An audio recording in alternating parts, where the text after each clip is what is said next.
Good evening, everybody. I'm always very nervous when we start to make sure you can hear because it doesn't tell me in there. Let me know if everyone can hear me and we will get started.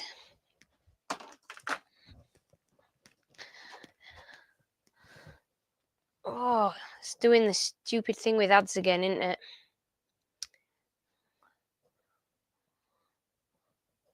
Loud and clear. Brilliant. Super duper. Thank you very much. Oops, sorry. Right, thanks for joining me this evening. I know it was a bit short notice, but this is the live that we were hoping to do yesterday and didn't end up getting a chance to do. Come on, camera focus. So,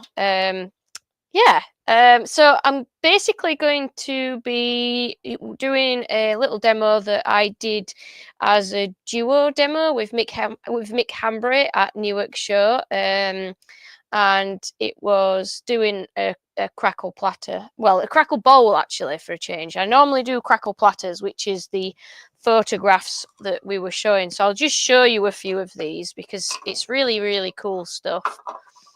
So we've got, this is one that we've got gold on the background and black over the top, and that's got really large crackles. So that is one of them. This one has a couple of colours in the background. This one's kind of a pink that's fading to a purple. Again, with varying sizes of crackles on there. That's a little ash platter. And then last but not least, I tried one out with my chameleon colours, actually. So this one has got two chameleon colours on there. And as I tip it, it's a bit reflective, actually. But as I tip it, you can possibly see, yeah, you can see the colour change. So we've got a couple of different colours going on there. And again, I kind of tried to fade them out. So, yeah, really, really fun stuff. So I've got a spare platter blank that I might end up using and just turning the front off to do a different sort of style of crackle. So this one, this little ash one I'm going to do is going to be turned a similar shape to the one that Mick turned, because normally when we're doing decoration, we do it on the outside of a platter or a bowl, and this particular blank we ended up using a smaller one. So this is a similar kind of size. It's a little bit smaller in diameter than the one that Mick used, but I quite liked the idea. And instead of doing the outside with the decoration, we did the decoration on the inside of the bowl. So it was a slightly different way of doing it. And I combined some of the Jo Sonja paints along with my ethereal colours, actually, and it was awesome, really awesome. But in the sort of tidying up chaos, I didn't pick it up. Mick took it, so I can't show you it. But that doesn't matter because we're going to do another one. Okie dokie. So there's quite a few people in, so that's really nice to see. And I'm going to chuck this onto the lathe. So this is a piece of ash. This is about 5 inch by 3 inch. And I will just roughly centre it so that we can get a tenon on there and get it into the chuck. And I will just grab my respirator as well. Let's move that back a tad, actually. And wind the quill out.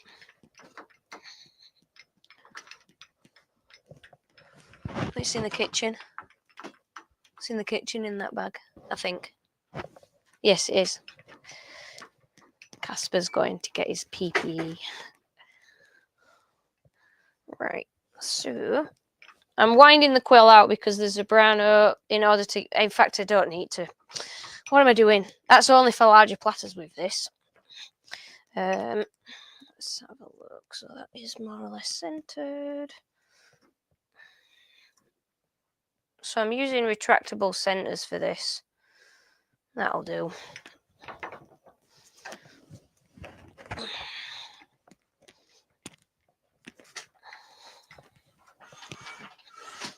So I just gave that a little bit of a wiggle just to try and center it as much as possible.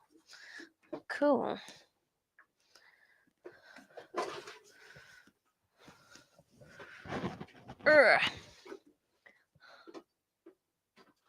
Oh, hi, Todd.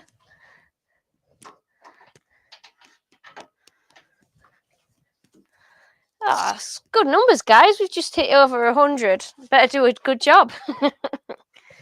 Right, I'm just taking my watch off. Okay, okay. So, oh, I found some pendants in the back of my pocket. So, yeah, it's the Crackle stuff is really good fun to use. In fact, I will do a platter front, I think, as well as a little bowl, but that will just involve me taking the front of it off. The reason I want to do it is because Chroma have changed things. So, I've got loads of the Crackle packs left, which has got the Decor Crackle and the Crackle Glaze medium. But they're stopping making the Decor Crackle, which is a bit of a shame, really, because that gave you kind of a foolproof way of getting your crackle glaze correct. But I think that they've done it because it might have been slightly overkill. We'll see. We will see. So anyway, we'll make a start on this. I'm just going to put my respirator on, and we'll get started. So basically, I was thinking about experimenting with the just using the Crackle medium to see if it works or not. So there we go. That will be 2 minutes, and we'll get. I'm trying to keep up with chat, but everyone's just saying hi to everyone, so that's nice and easy to begin with. Slurp of tea.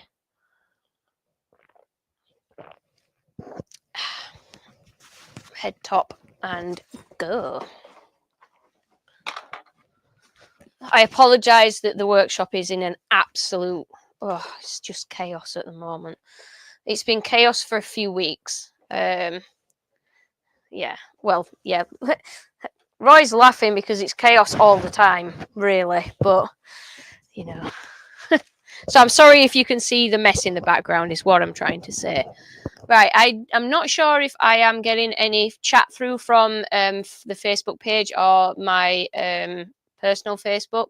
If I'm not, I am ever so sorry if I'm missing you. But if you are on Facebook, jump over onto YouTube. The link is on my Tiny Turner page, so just pop yourself on from there, and we'll get started. I'm not even gonna try and say hi to everybody. I'm sorry. I'm gonna be rude and just get on with this. Right. So obviously I've got my respirator on. It is going to affect the sound quality a little bit. There's nothing I can do about that, but as long as you can hear me, then that's fine. I did buy a new microphone to try and improve things, so I'm hoping that it does. Okay, guys, let's make a start. Let's get some actual turning done.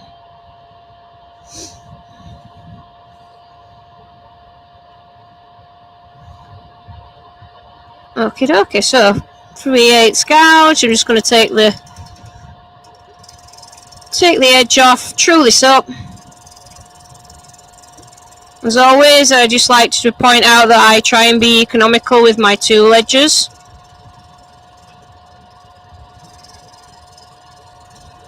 So when I'm roughing out, I tend to go from headstock to tailstock repetitively, so that I'm just using one wing. I'm using the right hand wing, and it just reduces the number of trips I have to make to the grinder, basically, because I'm just using one wing to rough out. And by utilizing all the different parts of the cutting edge, then theoretically we shouldn't have to sharpen quite as much. So this is the right hand wing. Yes, Space Girl, it's true. It's a jetpack. Oh, Fuller, that's excellent. I'm really glad that the sound is good. I'm glad the new microphone was worth the money. That's fantastic.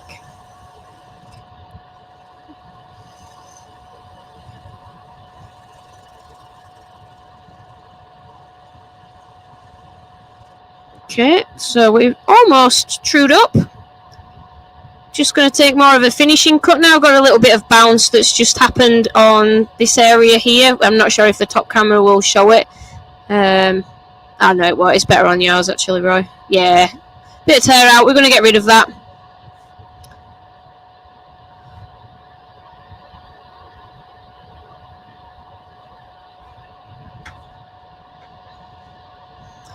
So I'm going to tip the tool to about 45 degrees-ish.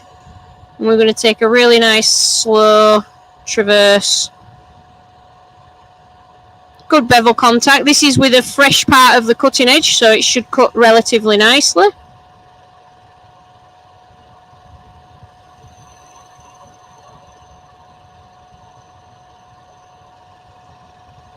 Ben, I don't know. Might have to. I know that he hasn't got the setup for doing it. Might have to try and figure something out. So nice slow traverse, good bevel cut, and hopefully that should have removed a good bit of tear out. So that's cleaned that up really nicely. I'm now going to cut a tenon on here just using a beading parting tool. So from the outside edge, I'm just going to clean this face up. This is smaller than 6 inches, so I don't mind coming down the face of this from the outside edge because it's not too much of an overhang. You don't really want to go more than 6 inch though. If it's more than 6 inch diameter, you need to come in from the face of this to cut the tenon. Hi Alicia.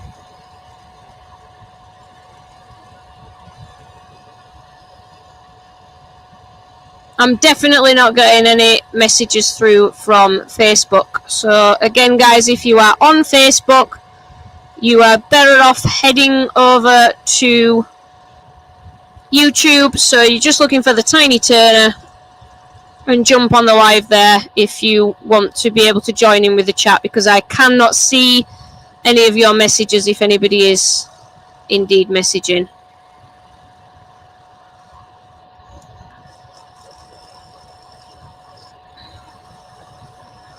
So when I'm using the beading parting tool, I'm kind of cutting uphill really, because it's a bit similar to a skew. You're riding above the centre height.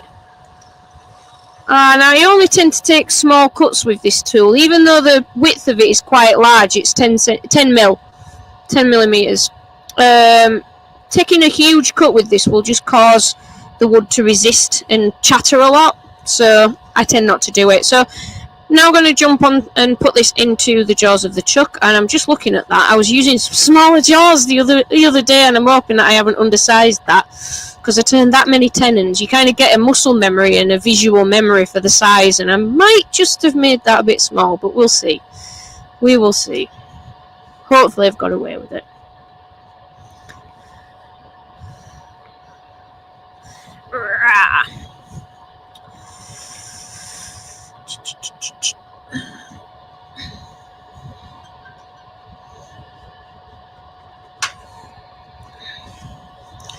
So, some of you may already know, but part of the reason I'm doing a little bit of a demo with the Jo Sonja products is because I have taken on the Jo Sonja paints from Lynn, who used to run it. She used to run Jo Sonja UK shop, and unfortunately she has had to retire.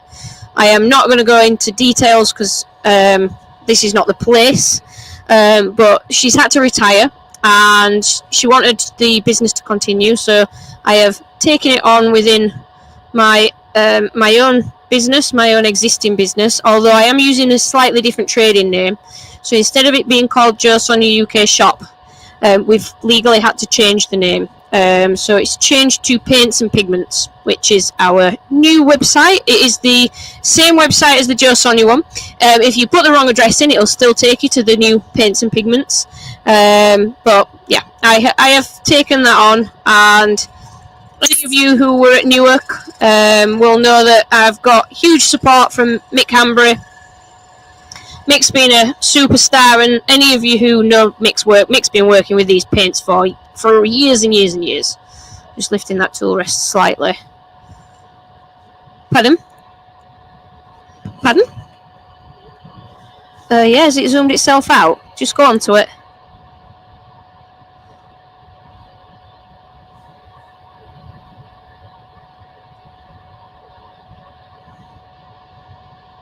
There you go. Something is catching my hair and it really hurts. Ow. Oh, it's that thing. Try that again. Anyway, so, sorry. So yes, I've taken on the paints. So it seemed only right to do a little bit of a demo with a few of them. Crackle glaze is really cool effect to make, and pretty simple, to be honest. Oh, I haven't lifted that enough. Sorry, guys. It's just too short. There we go.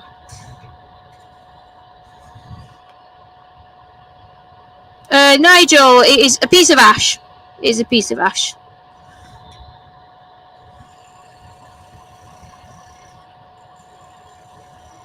Hiya, John.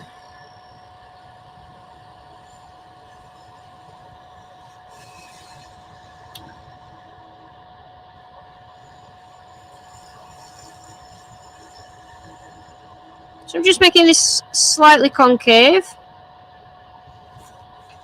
And then I'm going to take my straight edge parting tool and we're going to go in on this front edge and make a... Oh, that is blunt. Just give me 2 seconds.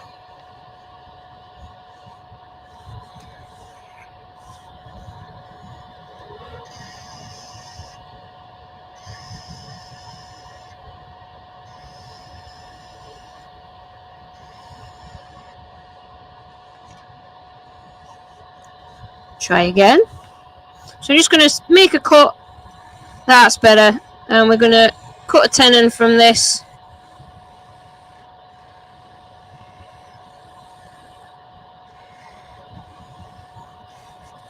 Just made it ever so slightly dovetailed, and I'll give that a quick measure. Yeah, that's fine.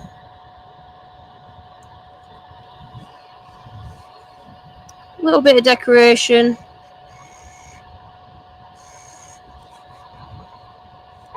And then we'll start to put a bit of shape onto this. Frederick, at the moment, I can ship the paints to Denmark. I am trying to get that organised because of all the new EU rules. So I can sort it, I can send them, I've just got to sort out a little bit of paperwork first.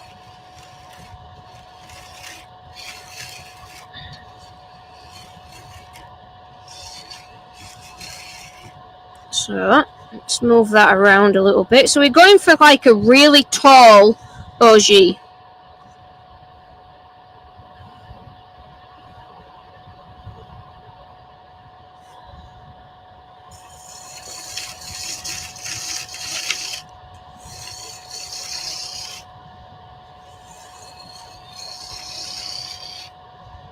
So yeah, for those of you who were at Newark, I am totally ripping off the shape that Mick did.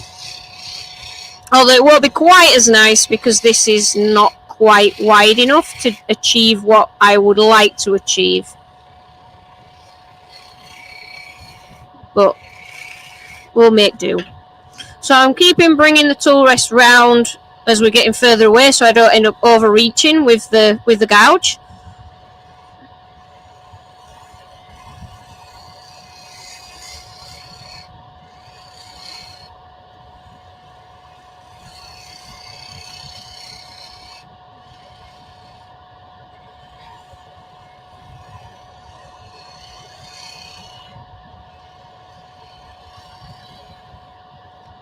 It's not bad.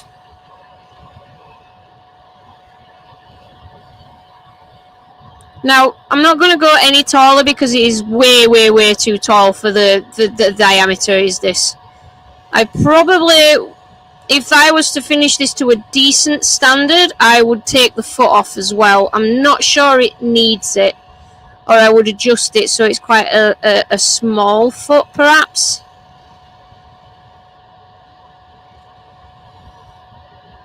That'll do. Stop and have a look, see what it's like. Do a bit of a push cut, so I'm going to leave the tool rest at that angle. I'm just going to grab my 1/4 inch gouge for the push cut.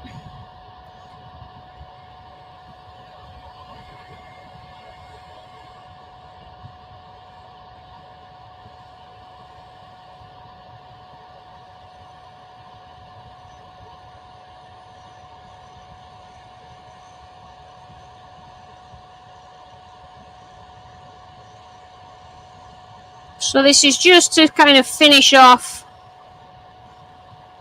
the cut and get as good a tool finish as we can, just to try and reduce sanding. I think that this edge could do with a tidy up. That's better. Put a bit of a mark there and bring that round.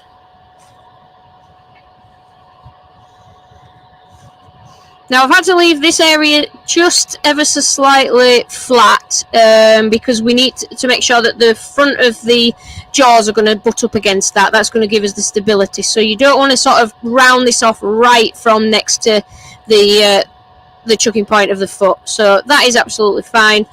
I've just realised I'm not quite dovetailed there though, so I'm just going to take a tad, just a small cut, and make sure that that is properly dovetailed. That's better. Yeah, that's fine. Okay. So we'll give that a quick sand.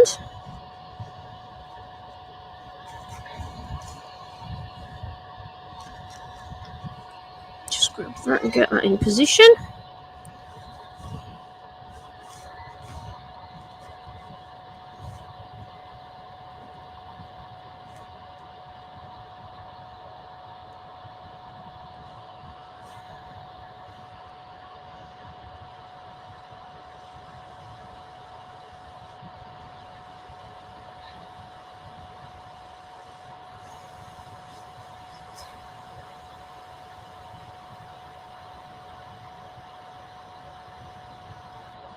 There we go.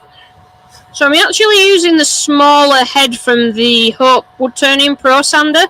I used to always use the sort of 50mm, the middle one, for pretty much everything, but I actually prefer this smaller one. It just seems to get into all the nooks and crannies really well. So yeah, I'm really liking this the little head, and if you get the set of it, it comes with all three. Yeah, Martin, it does look like a pudding basin. It's, as I say, it's not as elegant as Mick's.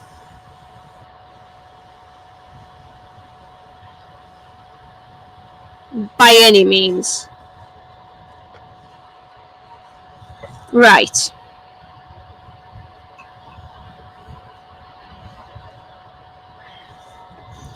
I'm just going to use some spray sanding sealer. Hiya, Glenn.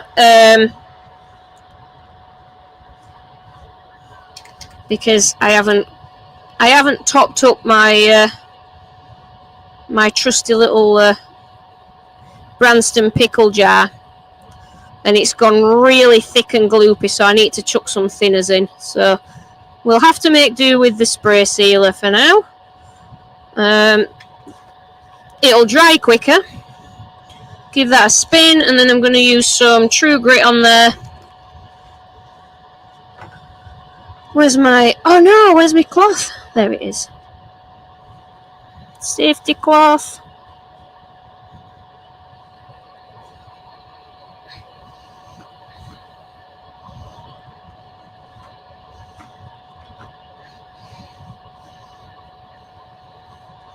Trying desperately to find a pair of scissors. They're rubbish. So while that's drying off, I'll cut myself my safety cloth. Now, it used to be a little bit thicker, and I used to cut it into eighths. I only cut it into quarters now.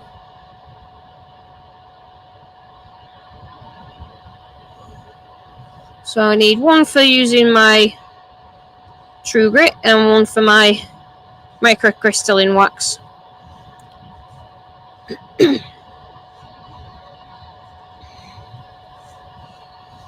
That should have dried.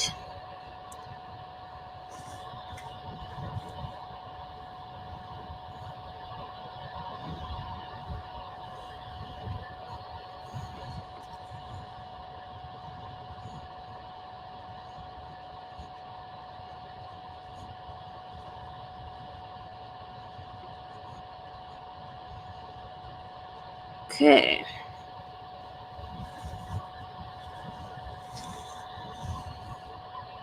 This would look nice with like a finial almost. There's more of like a goblet head, a little bit like hold on to it, Emma. A little bit like Cindy Drozder's Burl boxes. It's almost got the potential to be something a little bit better than I'm making it at the moment. But that is for another night. Oh, that's a good one, Fuller. I suppose they are cotton pads, aren't they?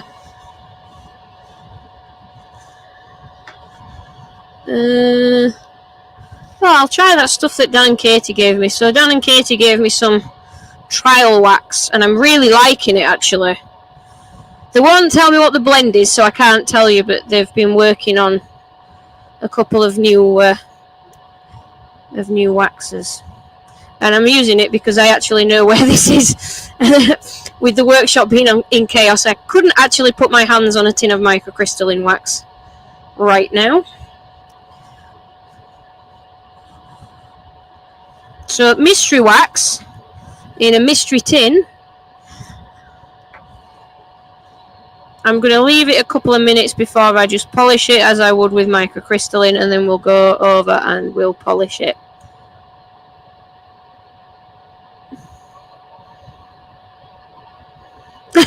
Jeff, I'm really not earning too much money cutting it into 4.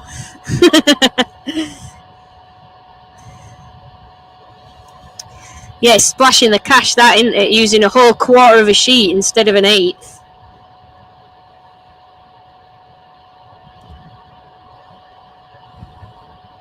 Right.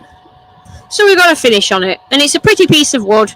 So the outside is going to stay completely natural, as you may have guessed. The business that I am taking on board was called Jo Sonja UK Paints. Jo Sonja UK Shop. It's importing all the Jo Sonja range of paints from the US, basically. So that is what I have taken on. And it's quite a privilege to be doing it. Actually, I've used these paints for years, so it's pretty cool that I'm kind of being able to bring them in and just make sure that the business continues.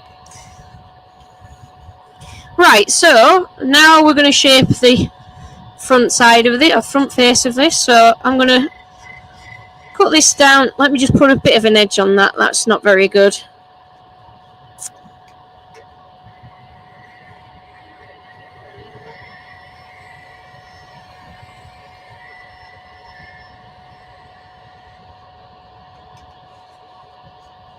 Try again.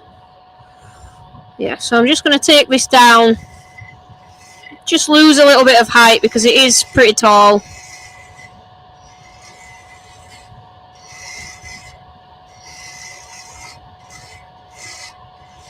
And I always like to put a little bit of a curve on the rim of pieces.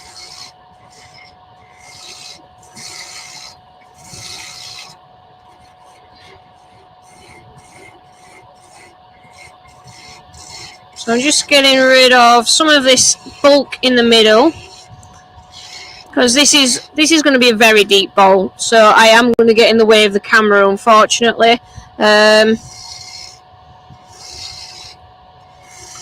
Just because I need the swing on the tool. It still feels a little bit low.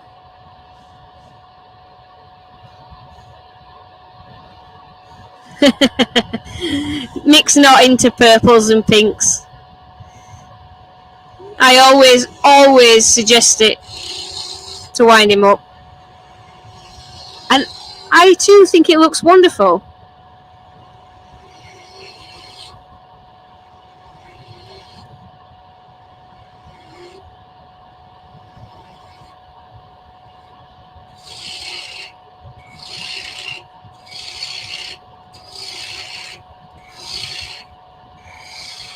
So I am starting this cut with the tool handle all the way over the other side of the bars. The reason for this is we need to make sure that the bevel is pointing in the correct direction as we make this cut.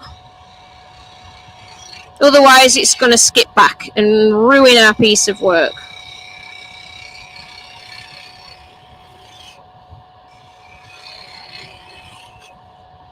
So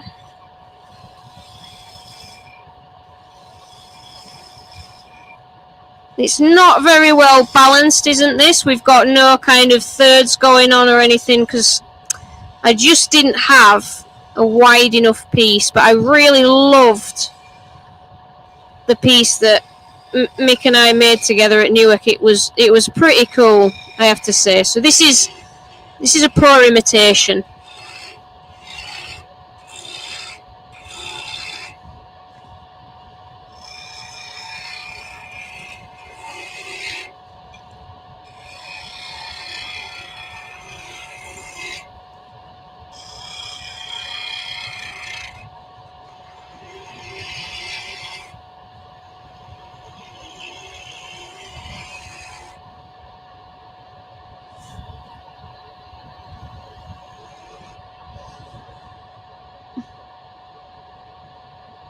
Oh, hi Gary.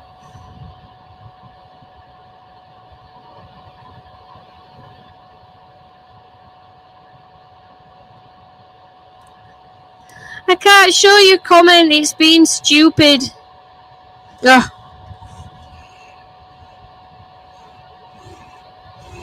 Oh, Fuller, that is an interesting concept. I know that there's a few people who do that, but it kind of blows my mind to turn backwards.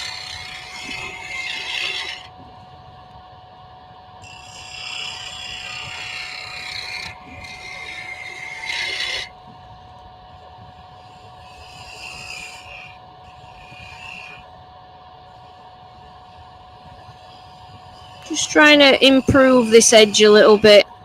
Just trying to, by curving it, I'm trying to just gain a little bit more in that area. That's better. It's a bit better anyway. I'm now trying to work on getting a little bit of the weight out.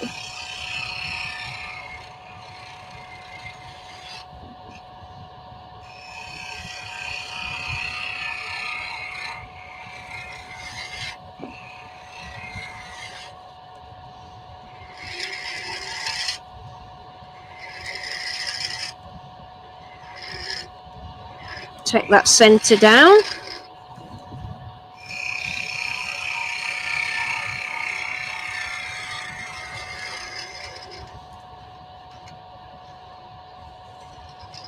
It is chomping away at my edges, this ash. It's a bit, I think it's got a bit silica in it. Oh, hiya Gary. Yeah, I don't know why it won't let me okay your comment. It was being weird. Anyway.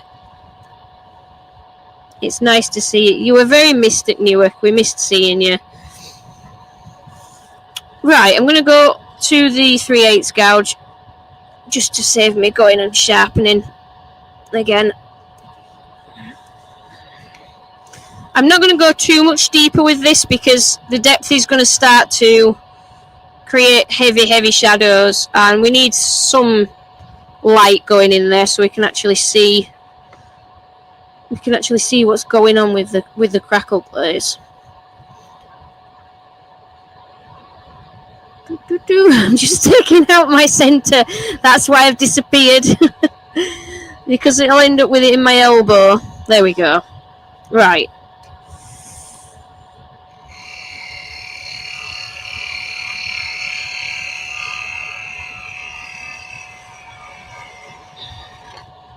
That's better.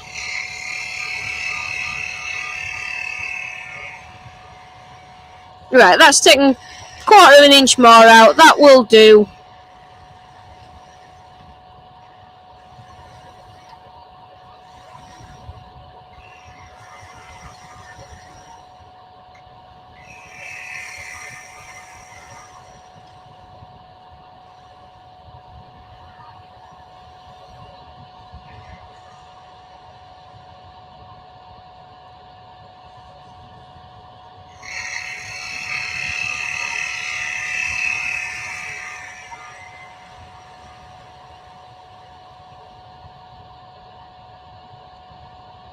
Okay, let's see what we've got now. We want a decent curve. That's fine.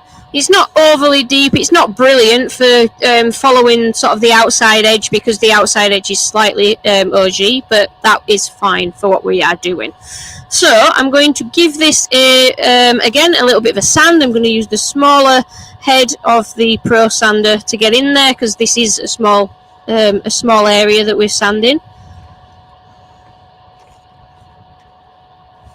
That is not the grit that I want, is it? That's the grit that I want. Get that back in position.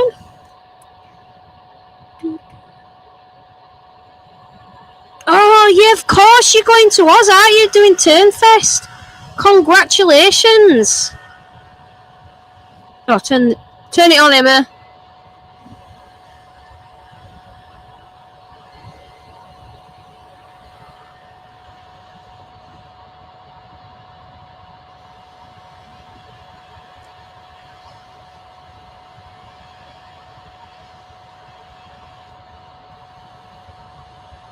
I am sanding the outside rim, but we're going to have to recut that, because I can pretty much guarantee that it's going to end up full of paint. Of course it is. Have we got any air in there? Yes, we have. Cool. That'll do.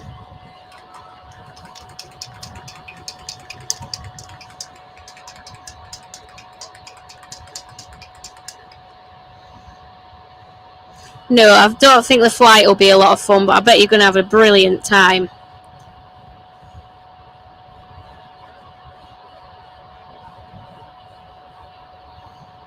So a bit of cellulose sanding sealer on there. I've tried to keep it towards the front so that I'm not interfering with any of the mystery wax on the back, whatever it may be.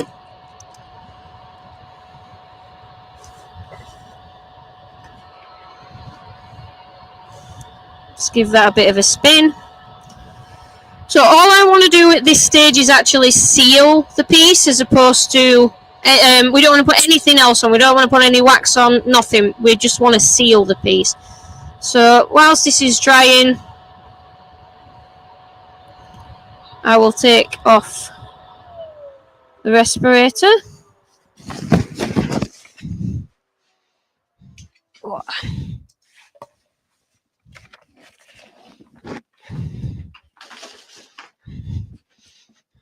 And I will just maybe have to move the camera a little bit to be able to see what we're doing in here. So I'll take that out of the chuck. Now, normally, if you are going to be doing some colouring and you know you're going to have to put the piece back on, it's often a better idea for you to take the whole chuck off so that it doesn't move, or it moves as little as possible. So that's a little cute bowl that we've got going on. And now we are going to start putting a bit of colour on there. I'm going to use one of the pearlescents, the Jo Sonja pearlescents, which I use for my centrifuge platters. So you can use the iridescence or any, there's all sorts of things that you can use. But I like to use the pearlescents. However, some of the pearlescents are not particularly nice on a black background. This is one of them. This is the pearlescent orange. It's an absolutely beautiful colour when you just use it as it is, as you're going to see, hopefully. So it's a really, really gorgeous colour, but just not so much on black. So I wouldn't recommend it for using with the... just need that for using for the centrifuge platters if you're doing a black background for them. So we are... Oh, yeah, sorry, I was meant to do that. Yep, pop it on there. Let me just zoom in.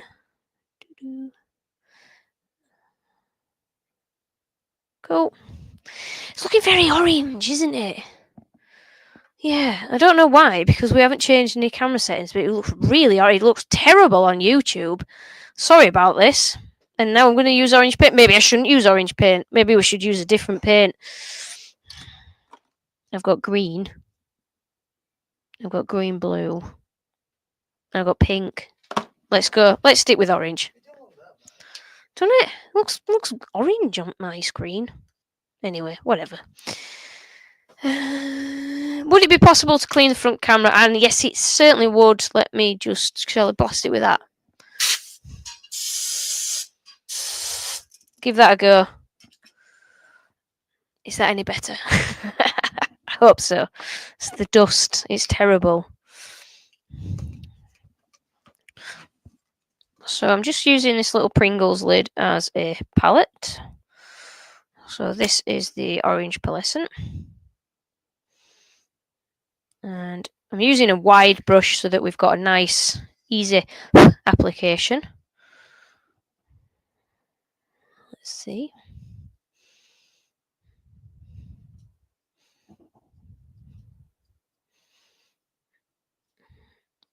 And then on top of this, I'm going to use some of my ethereal colours. The reason I'm using orange is because I'm using a colour which has got, I'm going to use a colour which has got orange in it. And the ethereals are slightly transparent. So you can see through them ever so slightly. Is she? The cat's knocking at the workshop door. She's got really, really bossy recently, and she shouts at us all the time. Even the lady who looks after her when we were at Newark messaged us to say that she'd shouted at her the whole way down the garden until she let her in. So yeah, we've got a super bossy cat. Really bossy. She used to be ever so quiet and sweet, and now she's just bullshit. And yeah, she's wanting to come into the workshop because she can hear us talking. She does this to me when I'm on Zoom calls. Yeah, she's the nosiest cat on the planet. Look at that orange, isn't that beautiful?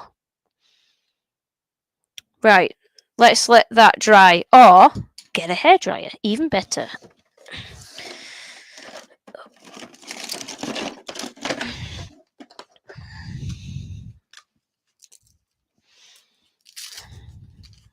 Just have nowhere to plug it in. Oh yes, I do.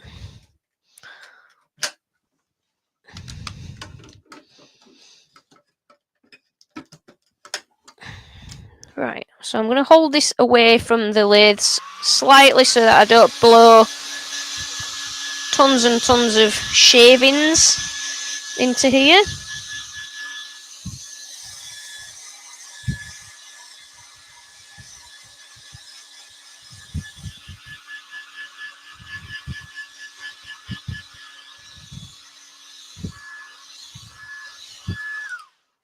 And I think I might do a second coat just to build this up as much as possible because I really want it nice and bright. And it is worth saying some of the pearlescents are slightly translucent or transparent. I never know which the right word is. Translucent. I have been informed it is translucent. That's what Roy says. And he's all a wordy person. I'm not. So just the orange one is slightly translucent. Did you say? And that's also why it doesn't quite look as good on black. So this is a 2-coat jobby that I want to do because I want this nice and vibrant as a background for my ethereal colours. Now you could just use the paint on its own, and two of those platters I showed you at the start are exactly that. Sorry, I keep putting my head in the way. Two of the platters that I showed you are just a background colour. There's a little egg here. I love making dragon eggs with these as well. This one's got the magenta as a background and black over the top. I nearly always use black as the top coat and have the colour underneath showing through. I kind of like it that way around. You can do it whichever way around you want. The beauty with these paints is because they are I think it's something to do with the pigment content because I know people have tried this with paints that aren't quite as, they're not classed as artistic colours. They've said it doesn't work. So yeah, it could be something to do with the pigment content. But you can use them in any combination, which is brilliant.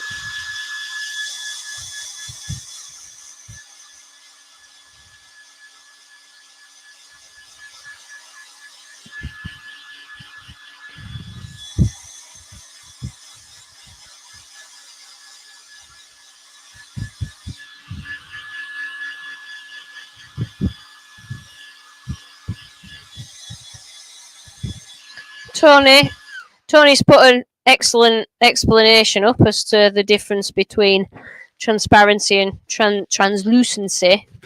I will have to copy that down because there's no way I can remember that.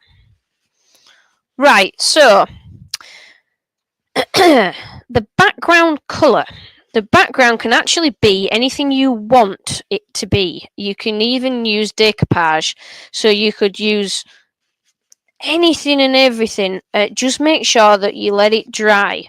And this is with the Crackle pack. So what I am concentrating on now is the 2-part sandwich system, which is the Jo Sonja Crackle pack.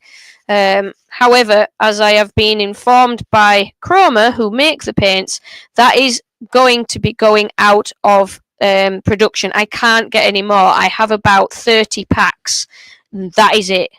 So I'm going to be keeping a few for myself, obviously. But once they are gone, I have been informed that there will not be any more. Just to warn you. Which is why I want to experiment with just the Crackle medium, because I'm not sure whether this next layer is 100% required. It gives you foolproof, guaranteed crackle, but it's just how, whatever. Oh no, I'm not doing this yet. I'm adding a step. I'm making everything really complicated. We're going in with some of the pigments. So these are the ethereal ones. I've got some size here. This is acrylic size. So this is from my own range.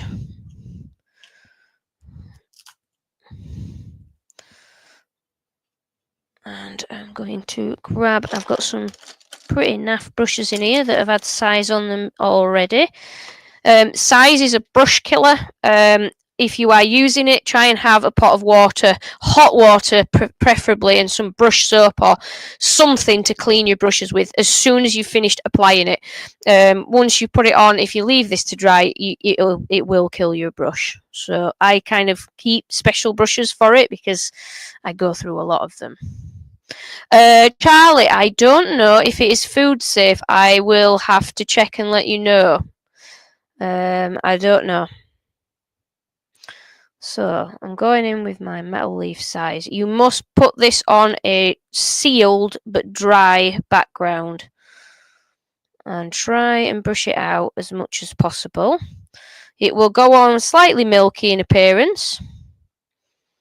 And it will dry to kind of a glossy, it almost looks like glossy varnish when it's dry. When it's dry, you are ready to put the next coat on, which is your colours. So because we've gone for an orange base, I'm going to use the colour Imp, which is one of the ethereal flakes. That's kind of an orangey, yellowy gold and a bit of red colour shift to it. And because the ethereal flakes are really big, I'm just going to kind of scatter those in and not trying to get full coverage with them. I'm just going to scatter them in. And then I'm going to go over it with Supernova, which is the matching colour in the pigment. So the two of them are there. So that is the Imp and the small one is the Supernova. They are really, really nice colours of these two. And I don't use them often, so I'm looking forward to putting them on here. So if you are going to use these, you can put them on a black background and they are extremely vibrant on a black background. But as I say, I'm kind of playing with putting them on colours, but you don't put them on sort of a contrasting colour. You want to put them on a complementary colour, so something that's the same sort of tones. So Imp, as I say, Imp and Supernova got a red, an orange, and a gold colour shift to them, so the orange will work really nicely in the background. So that is pretty dry. So I'm going to start with the Imp. We've got a dry brush. And it's a nice and fluffy brush. I'm just going to pick out a few, which is the best place. I'll put it down here for you. All right, okay. Just going to basically lump a little bit of this in. Because this is just to pick up a little bit of the light.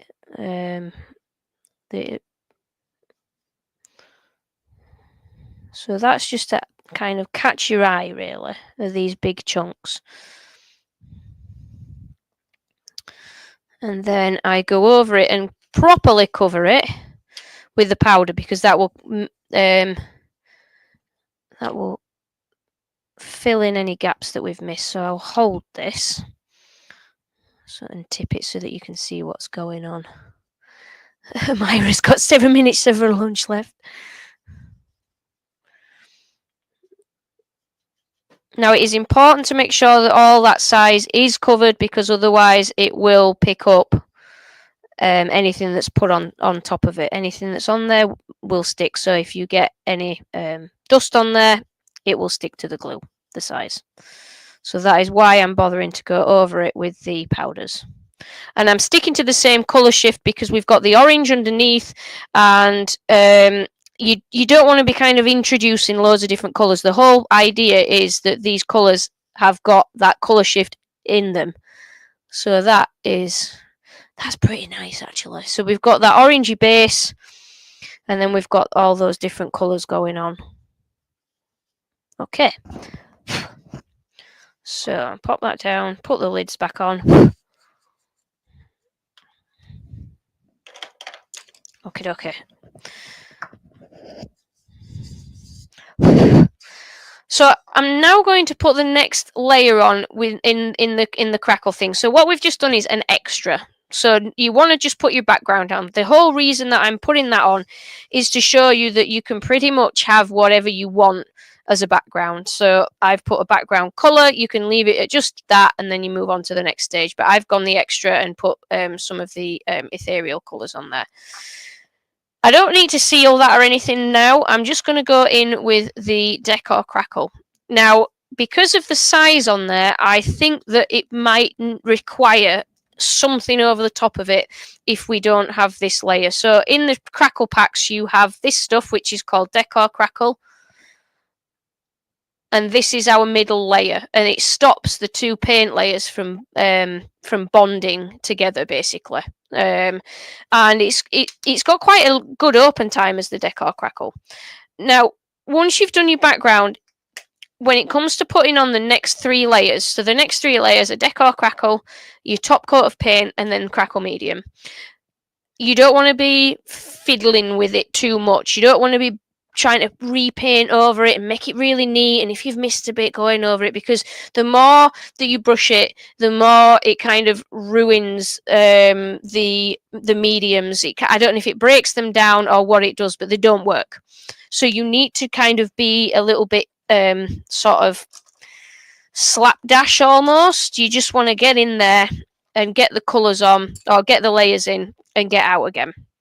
So again, I'm using a nice wide brush, and I am going in with the Decor Crackle, and we're just going to spread that out.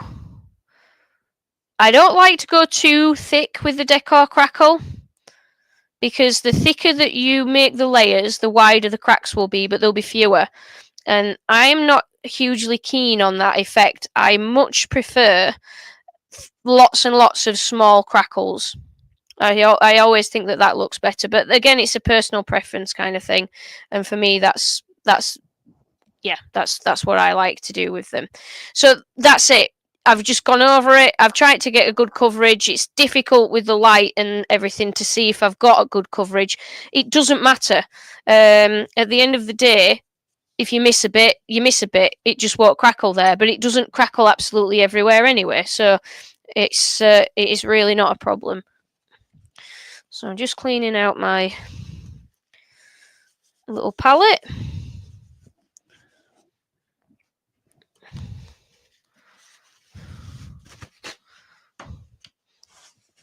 And this is the layer that takes the longest to dry, and you do need to let it dry, because if you start to mix your top layer of paint in with the Decor Crackle, it will all kind of bond together, and it won't work. So you need to let this dry.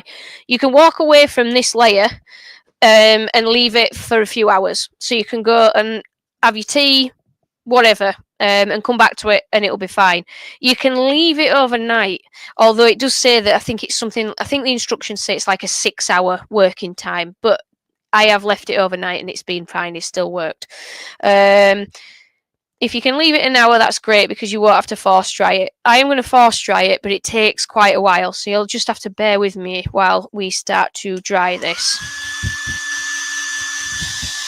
I'll try and catch up with some chat now. Greg, is it good for eyeshadow? I don't know. I'll have to try it. Glenn, yes, the Decor Crackle layer is the one that's being discontinued. That is correct.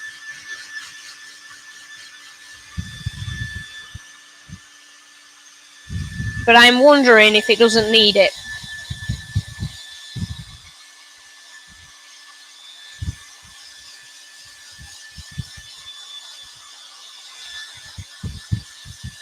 Did I borrow the day dryer from Keith Lemon? No, it's mine.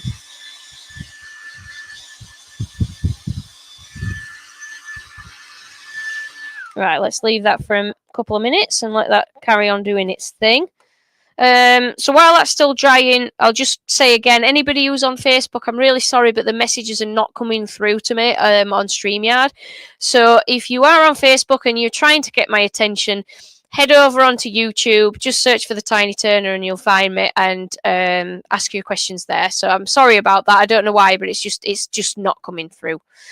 Oh, okay, so Wayne's used the Crackle without the Decor layer with a good effect. Right, okay, it might be... it just might not be required then, basically. So we'll find that out. I'm going to have a go, but I want to do this process as well with the colours on there and other backgrounds to make sure that it will work, as well as just the paints, because then, you know, you can really do whatever you want.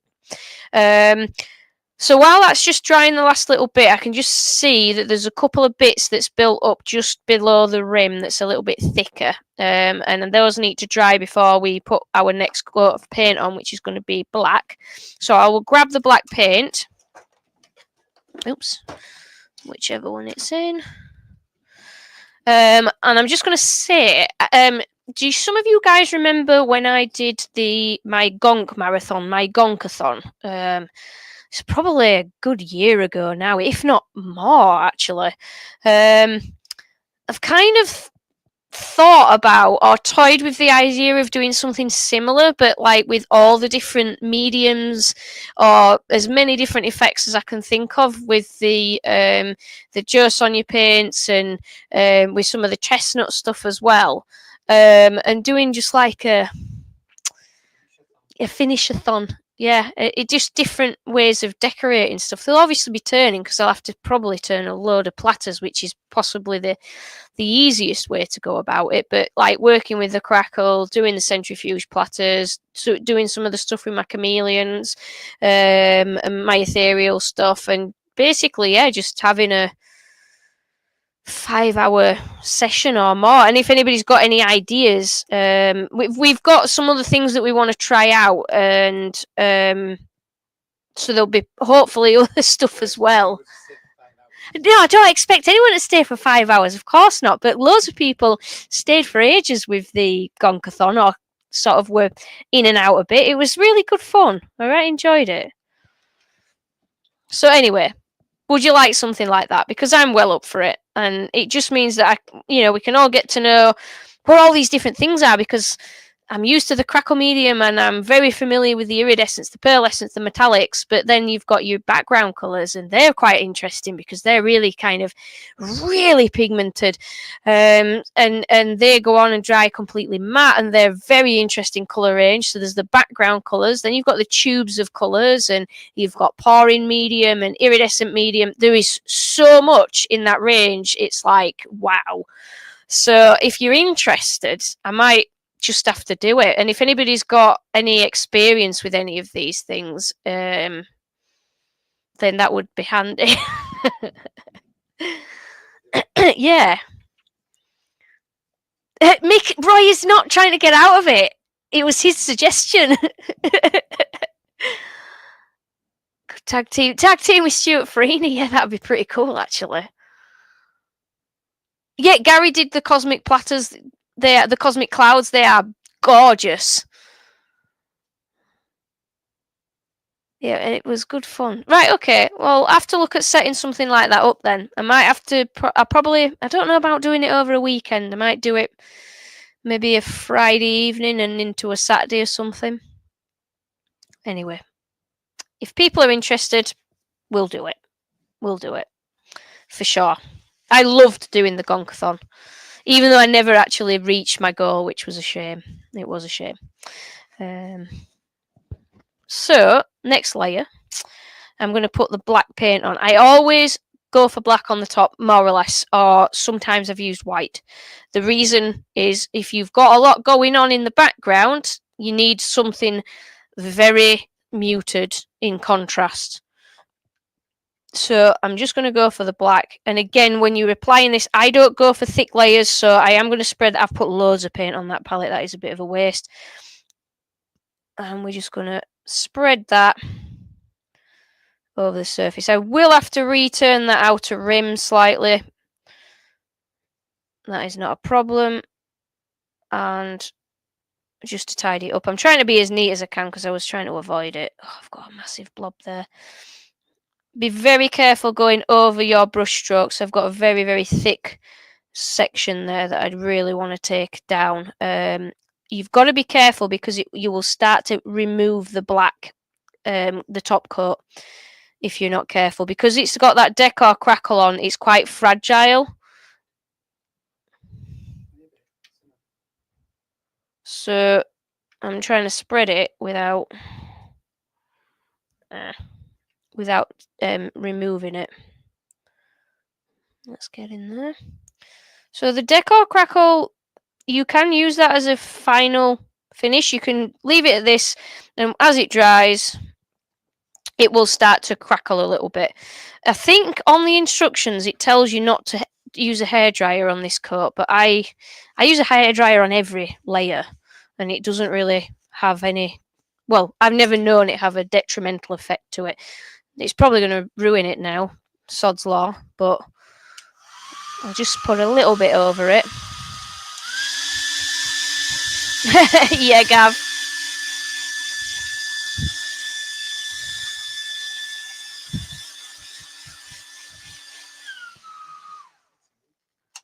So I'm hoping that that's going to start to show you. The Decor Crackle tends to split.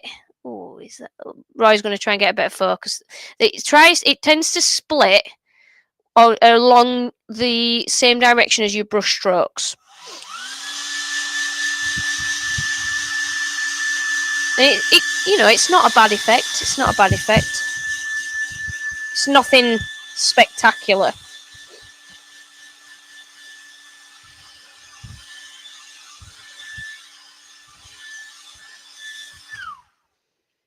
So what we're trying to ensure is that this coat is properly dry.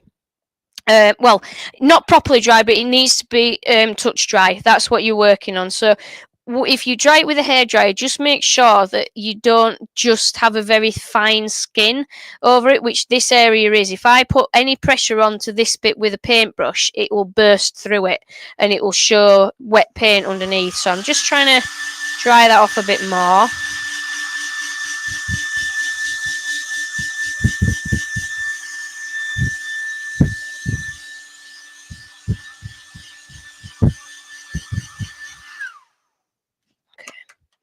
So now we're going to go on to the second bottle in the pack, which is Crackle Medium. Now, this is not discontinued. So if everybody's all right, I will whiz off the front face of that platter and see how this works without the Decor layer. The Decor layer is a bit of a faff just because it takes so long to dry.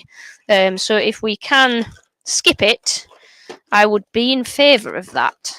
But I've never bothered trying it because you always used to buy the Crackle packs with them both together.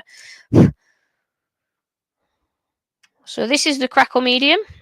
Again, do not overwork it when you're applying it. And work relatively quickly, but don't you don't have to be neat with it. I think that's what I'm trying to get across. You don't need to be neat with the any of these layers.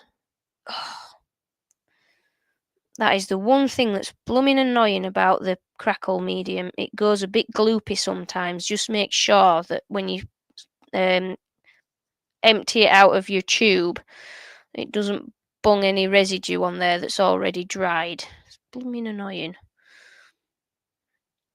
Now, I haven't done quite like long brush strokes with this, because if you're a bit more slapdash with it, you'll get a better sort of lightning crackle happening. That's what I tend to call it, because it just look more like lightning. So I've done short brush strokes. If it's on a crackle, if it's on a platter front, as you're going to see in a little bit, then it will look slightly, it'll be a different approach. Gloopy. Gloopy is a very technical term, Fuller. Right, so I'm hoping that you might be able to see. It's difficult because of the reflection, but it's started to open up those crackles a little bit more. If I start to use the hairdryer on this now, that will supercharge those crackles. Try the overhead camera.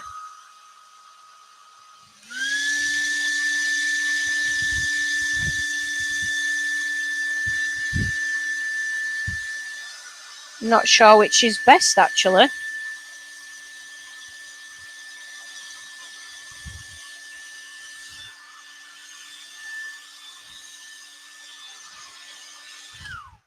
Now that will continue to crackle, but I'm hoping that you can at least roughly see what's going on. So those big crackles are where the Crackle medium and the paint went on a bit thicker, and it splits it open into larger crackles. As we go down into the base, they're a lot smaller, and I do prefer that. And you can see the sparkle coming through from the background colours, etc. So that will just continue to crackle until it's dried. Now, the important thing with this stuff, if you have it in a little bowl, it's not so bad, because your centrifugal force is not really going to move any of that. That takes about 3 days to dry fully, and it's all because of that middle layer. So if you've done a platter, don't try and take the middle out until that is fully dried. Otherwise, it won't come flying off. It's not going to separate and splatter all over the walls and your ceiling, but it will move. So just be careful. If it's in a little bowl like this, because your centrifugal force is kind of contained within the walls, it won't move that much. So I could just tidy these edges up a little bit. But because we're going to do the second one, let's have a look. Trying to get a good view for you. I'm going to do the platter front, which might actually help you see this a little bit. I've realised the flaw in this being inside, because it's shiny stuff where it dries is the Crackle medium. So yeah, I will jump onto the platter front now while that's drying, and then we'll finish off this piece. Well, both of them. You do need lots of brushes for doing Crackle, guys. That is one thing I recommend. You want to just get on with it, really. So let me just grab this pre-turned platter. This is elm, and it's been used for all sorts as this. It's one of those pieces that's been turned and returned and returned. Yeah, it does. It looks a bit like lava, doesn't it, almost? It's pretty cool.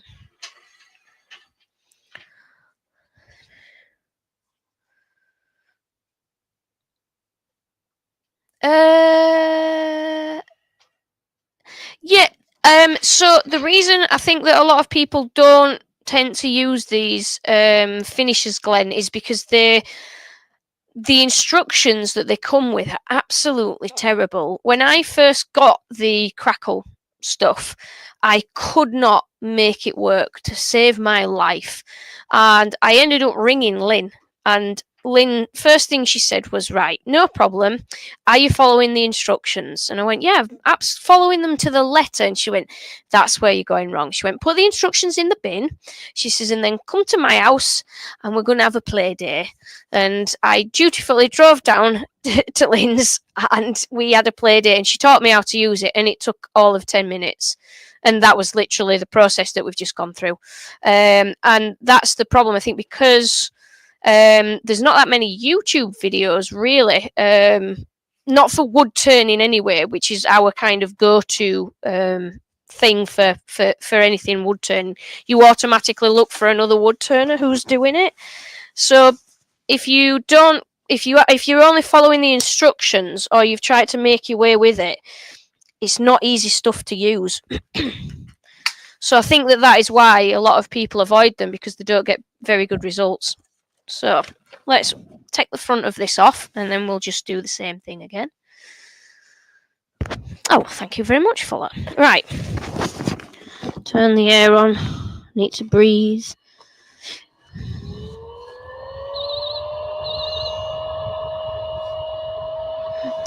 So I am just going to clean off this front face from this texture that's already on there. Getting a bit ropey is this piece of wood.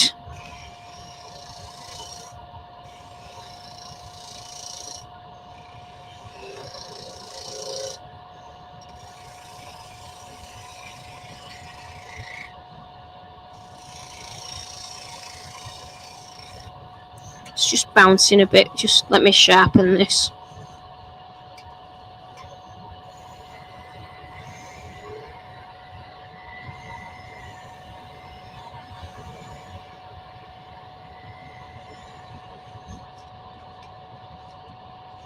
Let's try again.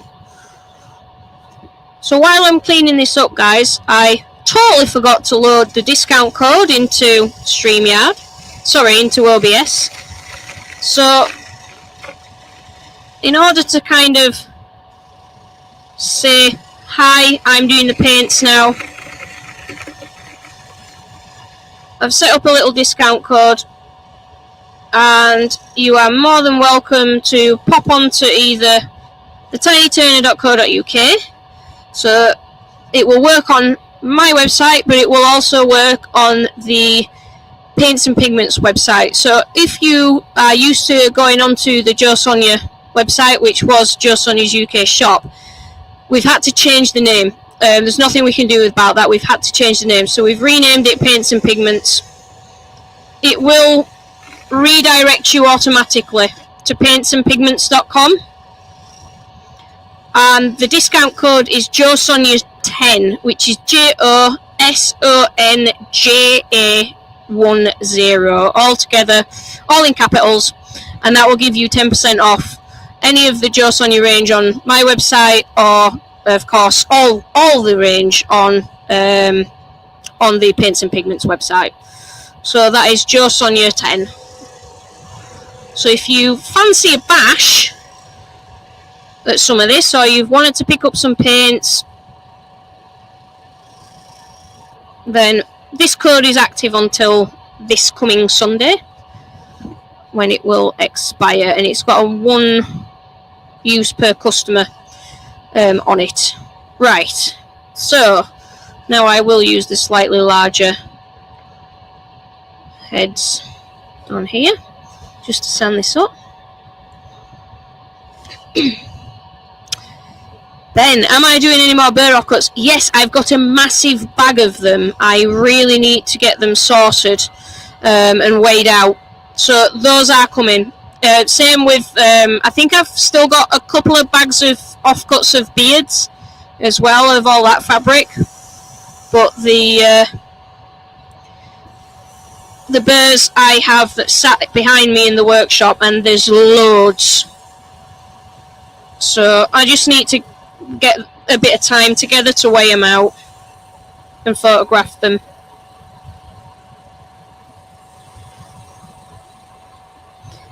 Yes, Fuller, everything will be available abroad. I just have to sort out the shipping and make sure that everything's done for legislations, etc.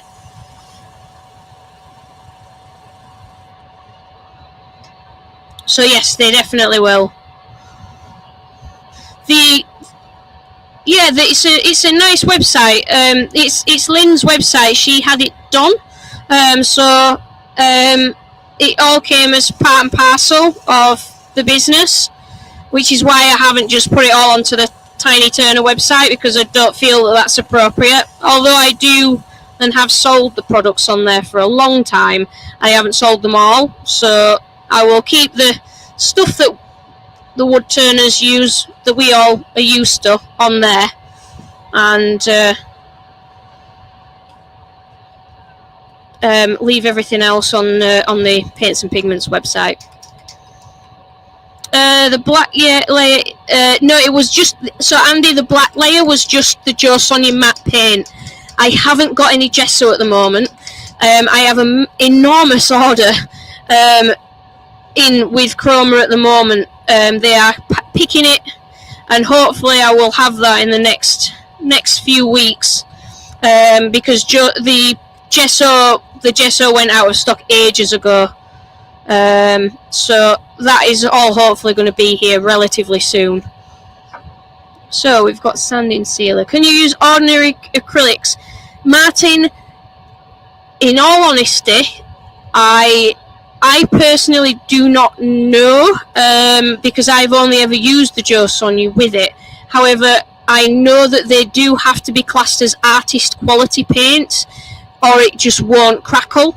And that has come from more than one person who's tried it with cheaper acrylics. So if they're really good quality acrylics, then I would say it probably will work, but I can't say for definite if it will or not. I'm just going to clean that front. There you go.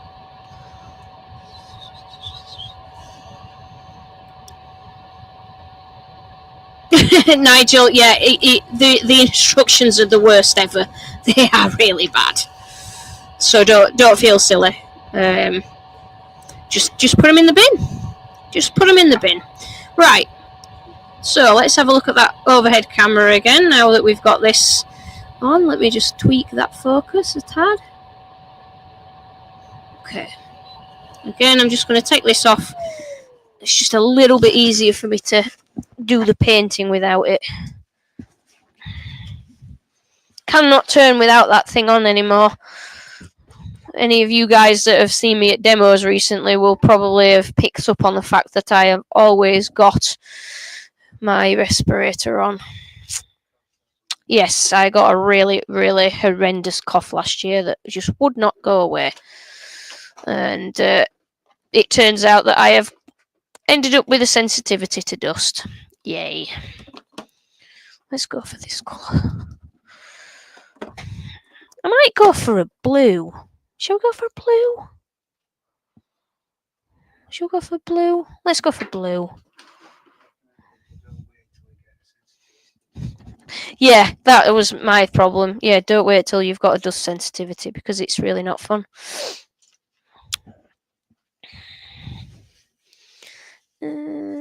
Gesso, Anne, I am not sure, and I don't have any gesso that I can try it out with. I'm not sure whether it will because of the grit in it. But you can buy if you don't have to use black on top. That's another thing. So you can use it any which way. The great thing with the pearlescence is that and the new metallics, the old metallics in the tubes. Let me just grab them so I can show you. These do not crackle. So let me just bear with me a sec, guys. Sorry, I'm groveling about on the floor. That don't work. Yeah. Ooh, just found another bottle of Decor Crackle. Lucky me. So these are the old metallics that you might be familiar with. And I do not know why, but they do not crackle. So you've got your rich gold, rose gold, your burnished copper, pale gold, silver, pearl white. Yeah, that's it.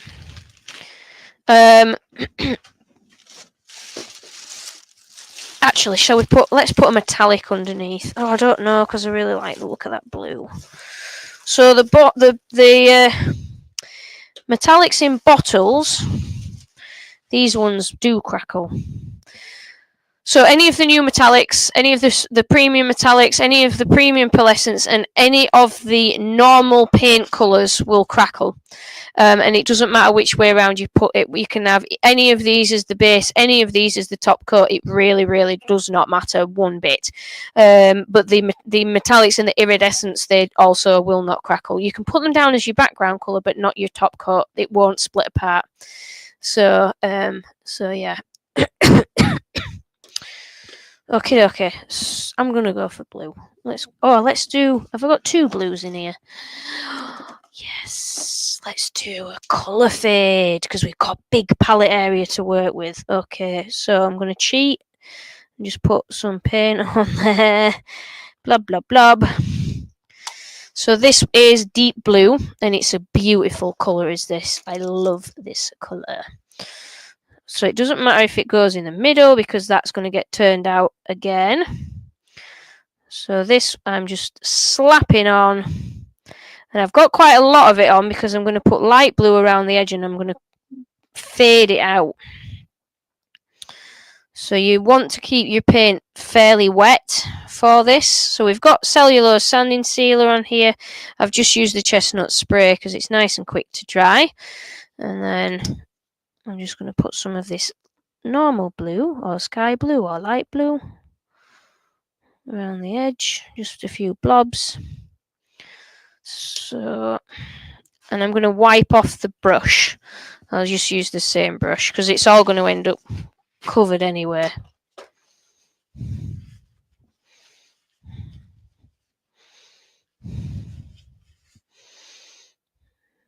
So this is a slightly lighter colour. This one is slightly translucent.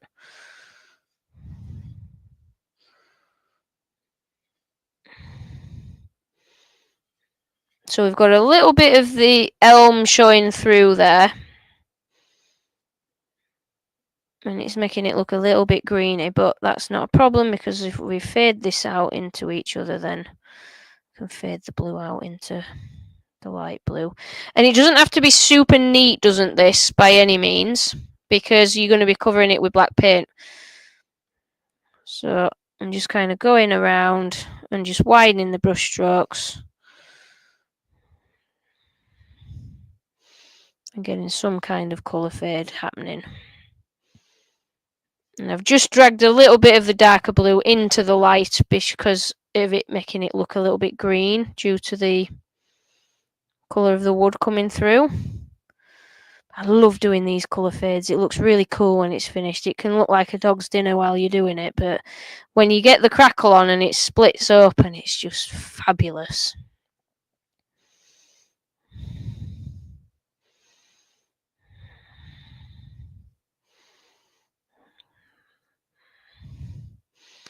Swirly, swirly.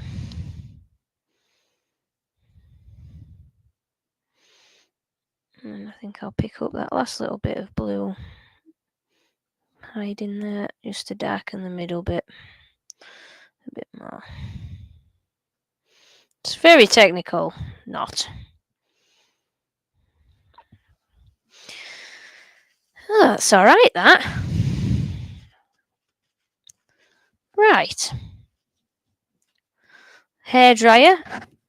So I'm going to try this one without putting any Decor Crackle on. I'm just going to dry this off and then I'm going to put the top coat on of black and really, really pray that it works. So we've got some black left over from earlier and then we're going to put the crackle straight on top of it. So we're missing out the Decor Crackle in this. I have no idea whether this is going to be successful or not, but let's just give it a go.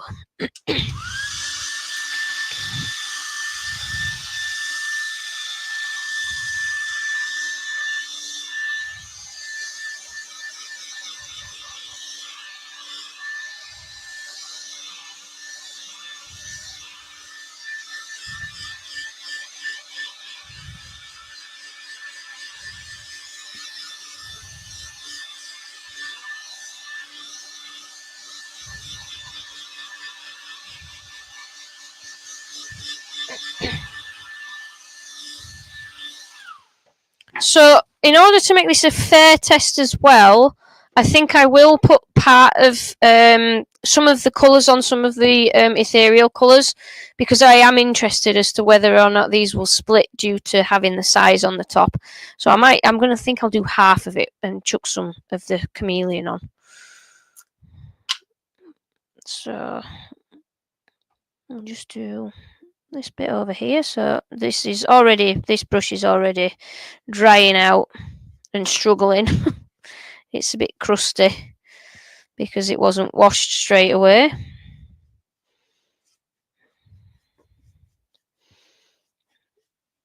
And I'm going to use the colour Wisp because that is a blue colour, a blue base.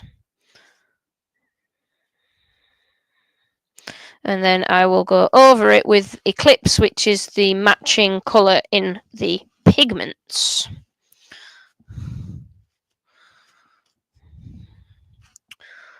Right. Wisp. Just wang that on the floor. Where's it gone? There it is. Wisp and Eclipse.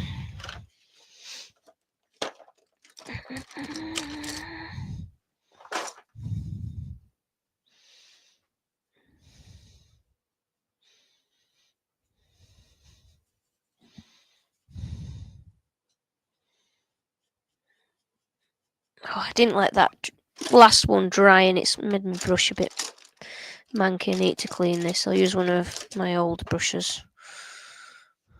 So let's chuck some of these on. So like I say, this is a blue colour shift. And I don't want loads of the flakes on. I'm just kind of giving it a dusting over. And then properly filling it in with the powder.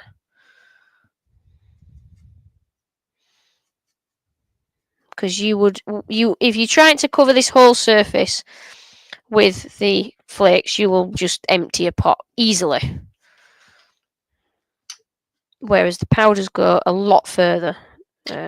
Even though there's the same weight, they just seem to spread that a little bit more.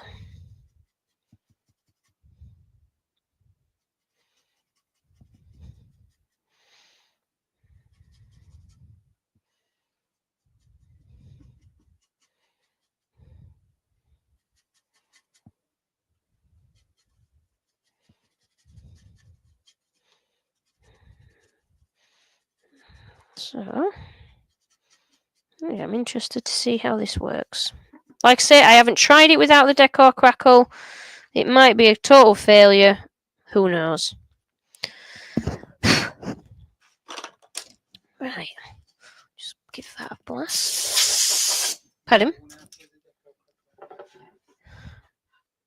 No, because I want to see if it works. I want to properly test it. So I am not going to be putting any sealer over the top because I watched a couple of videos earlier today and that suggested that you didn't need to put... where's my paintbrush for the black paint? That's it. Yeah, I didn't want to... I watched a few videos earlier and it suggested that you just put this on and you let it more or less dry. I'm skeptical as to whether this will work, to be honest. I'm scared. Does the powder hang in the air? Yeah, it does. A little bit fuller. When I'm weighing it out, we put masks on and stuff because it's. And if the sun's streaming in through the windows, it's very pretty. I might just do a small area. Let's just do a small area. I'm scared. I'm scared it ain't gonna work. Oh yeah, at least we'll know. Nothing like doing it live on YouTube, is there, without any kind of rehearsal or anything before? It's like, yeah, it'll be fine. Let's have an experiment.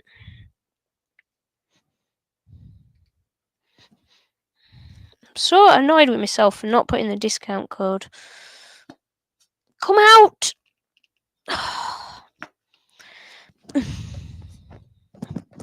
Come on, paint. It's going to be like a ketchup bottle and it's just going to splat everywhere. I made a nice little graphic and everything. It's on the Facebook page anyway, for both Paints and Pigments and the Tiny Turner. So it's on both. But I made a nice little graphic and it looked really good. Right, so I think that it's going to stick to the size because the size isn't fully dry and it's sticky. So let's just give that a go. Now it says that you're supposed to let it dry and not use a hairdryer. Let's use a hairdryer. I'm using it on cool. It's just like blowing. That's not going to crackle. I don't think it's going to work. We'll see. We'll see. We'll see. We'll see.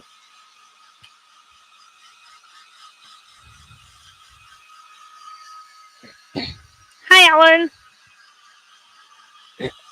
I am. I'm living life on the edge. It's true.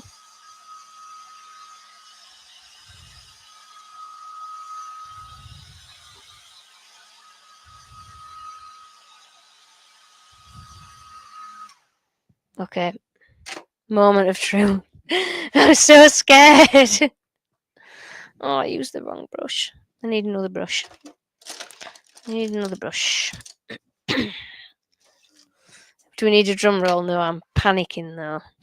Right, so now we're just going to go with a Crackle Medium. And chuck that on. It's not quite dry there though. I think I need to properly dry it.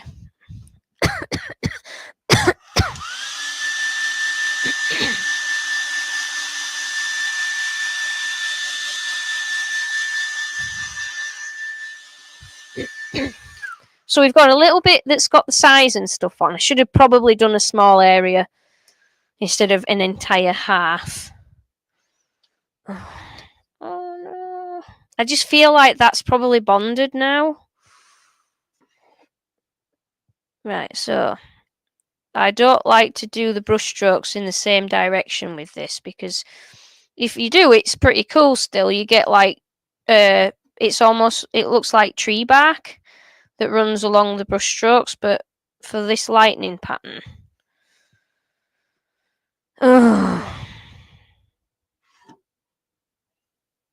There's nothing happening. Normally something happens rather quickly. It does say don't dry it with a hairdryer, and I blatantly ignored that. But is it gonna work?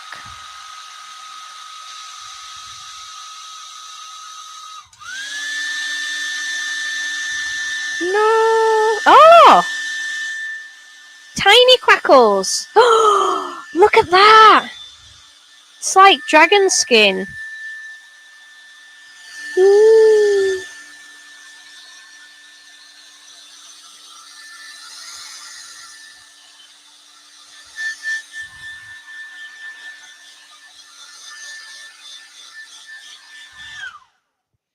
Okay, so rather you can't see it at all, can it? What if I hold it up that way? Well, it needs to not be in the light. Oh no, you can't see it. Can you? It's like really teeny weeny tiny crackles. Sorry. Interestingly, it's worked better over the bit with the size, which is very strange. Why are they discontinuing the Decor Crackle? Right, let's put really thick paint on. Let's try an area with really thick paint.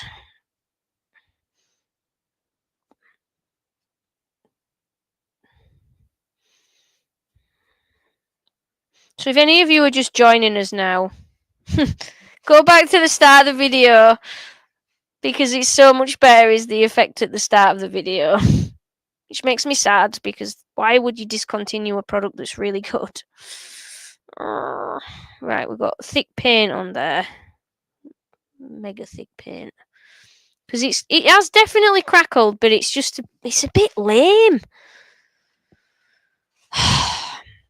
So, as I say, I've got 30 packs of this stuff left, guys. If you want a really decent crackle thing, I'd buy it now before it totally run out.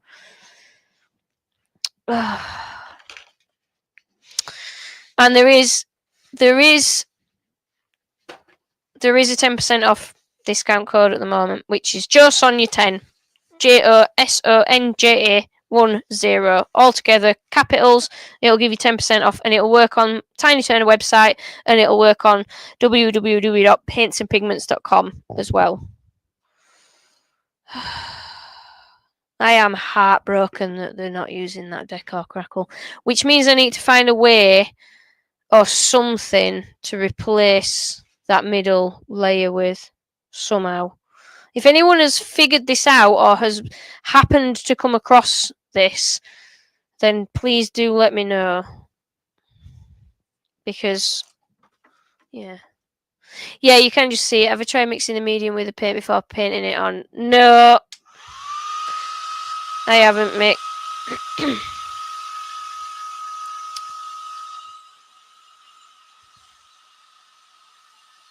Might have to give that a bash.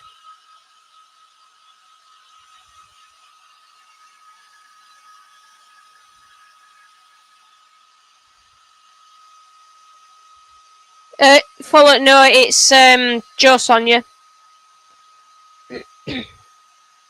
That is the brand name, and it's Jo Sonja Decor Crackle.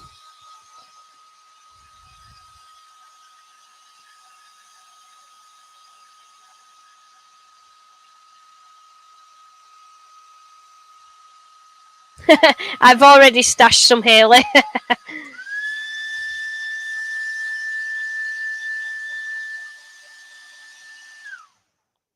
Right. It's just crazy.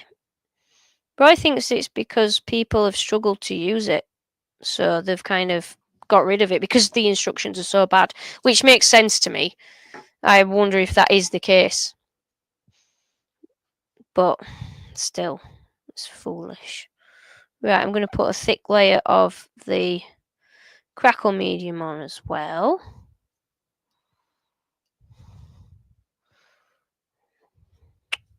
Why would you do this? Honestly. I used to work at Marks and Spencer's, and they always used to get rid of foods that were selling really well, like the raspberry cheesecake. I was very sad the day that became discontinued. They just kept strawberry, which is just rubbish. Right. Nothing's happening.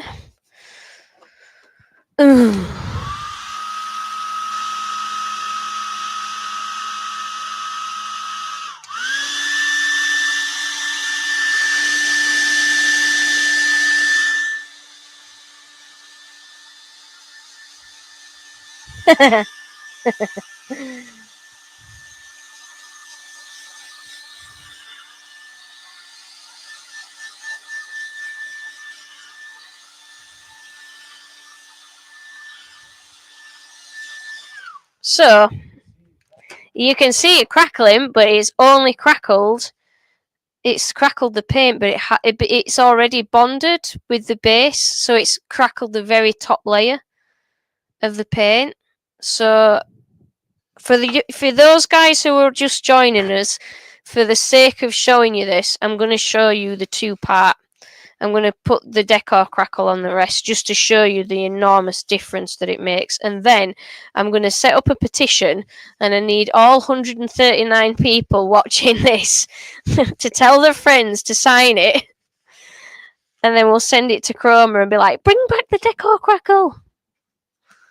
So this is I'm going to put Decor Crackle on all the rest of this. Just for those guys who joined us late, because anyone joining right now is going to be like, what is she doing? That is just terrible. So it's for my own sanity. So Decor Crackle. This is in the two-part pack that they are discontinuing foolishly. Slap it on. The thinner it is, the smaller the crackles you'll get. Don't over faff with it. Just get it on there and leave it, and then let it dry. If you can go and walk away, make a cup of tea, brilliant. Because if you can let this dry naturally, that's even better. You can force dry it. It takes a little while, as you're going to see, But this is a mid layer that stops the paint from bonding, which is what's happened here. So your pigments on this bit here, if I just rotate this, can you go back to your camera?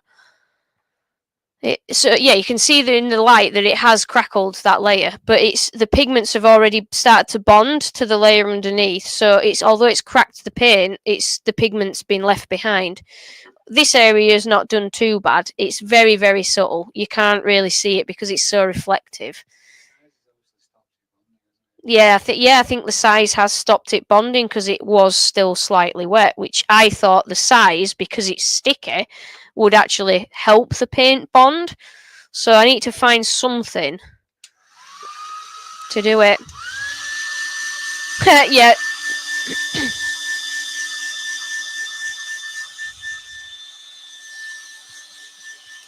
Lucy's just joined and she's like, that's rubbish. This next bit won't be. Yeah, exactly, Ben. I'll just say I'll do your instructions for you.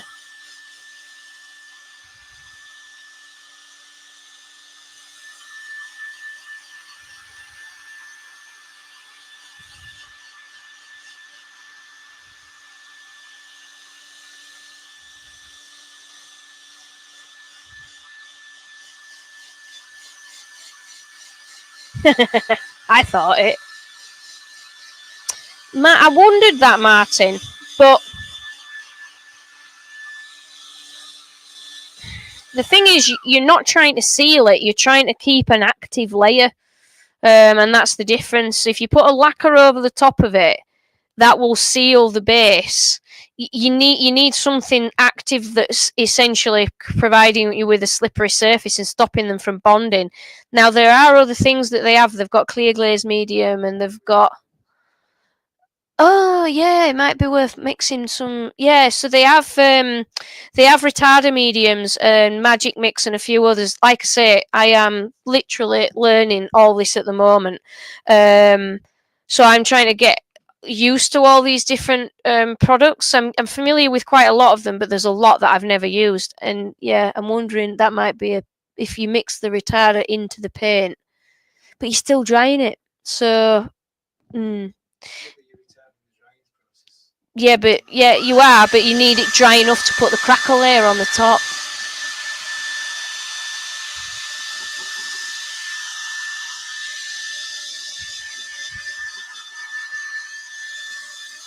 Night, Ben. Yes, Tony. The dual pack, you can get it from Paints and Pigments, or you can get it from Tiny Turner. The discount code will work on either site. Right. So Decor layer is now dry. So I'm just going to chuck the black paint on top, which I'm running out of. Yeah, so what is in the process is different to the ones you showed at the beginning. The ones at the beginning have this layer in. So this middle layer, this Decor crackle layer, is key to making really good crackles. I know that Wayne, if Wayne is still on there, I would really like to have a chat with Wayne to see what he did. Because he said he'd had some quite good reactions or outcomes with just the crackle medium. So I need to have a chat with him and see what Wayne did. So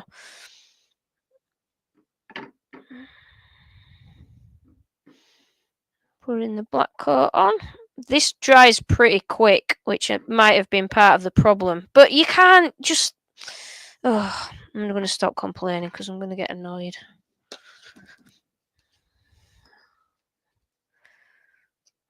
Enjoy, Fuller. Thank you for stopping by.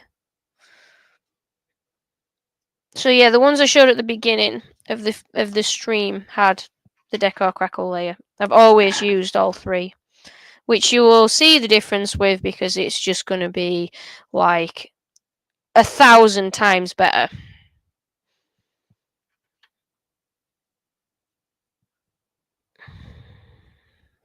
Right. We got our paint on. Da-da-da-da. Even drying this layer now will start to crackle. It will start to crackle.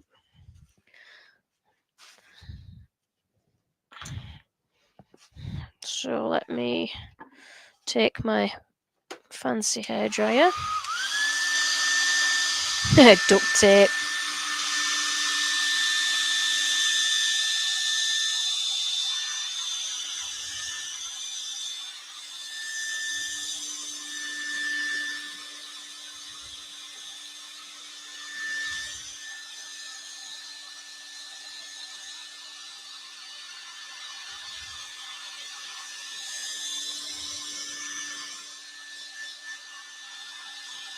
So I'm just drying this to make sure there is at least a thick skin on the top of the paint.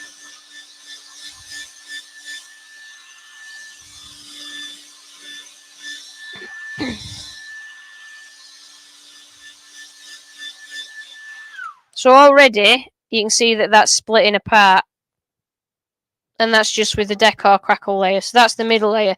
All this top coat now with the Crackle Medium does is supercharges that crackling. It's just gonna, you put this on and dry it and it just goes wild.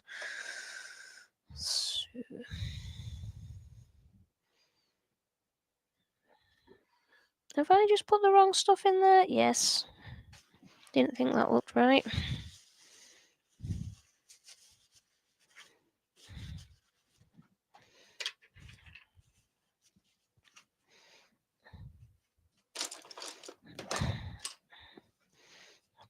"23 brushes later." Ooh, we got a lump in there. Oh, it's stuck. Right.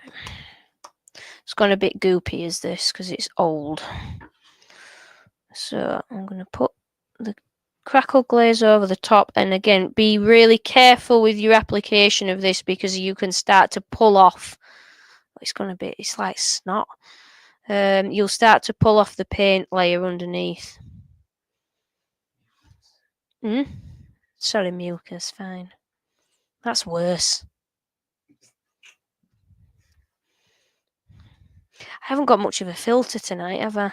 There's not a lot of pause between thinking and saying this evening. I do apologise, everybody. Not normally like this.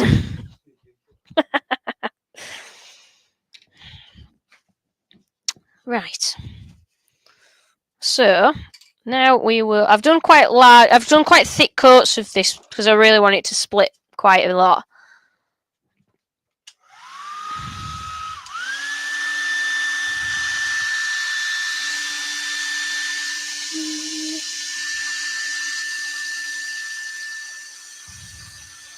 That is Crackle.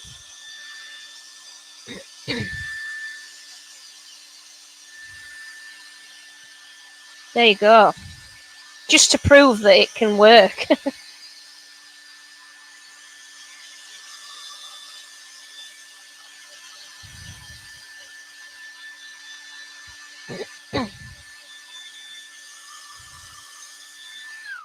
at the difference. It's an enormous difference.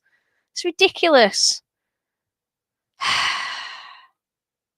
Excellent, Norman. You've got one of the last packs available of this awesome stuff. It is so good.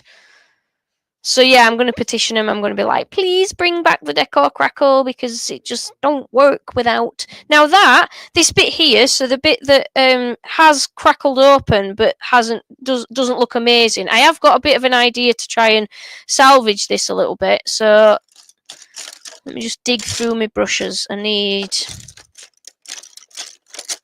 a dry brush.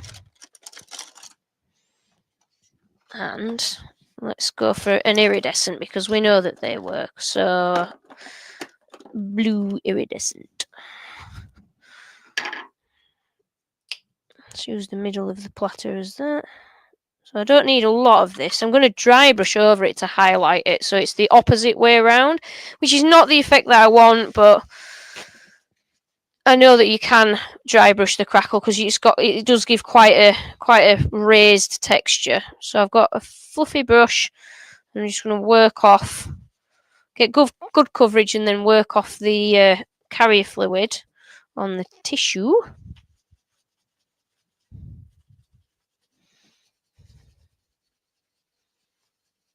Jennifer, the discount code is Jo Sonja 10, JOSONJA10. All in capitals, yeah. I don't know if it is case sensitive, but I wrote it as that.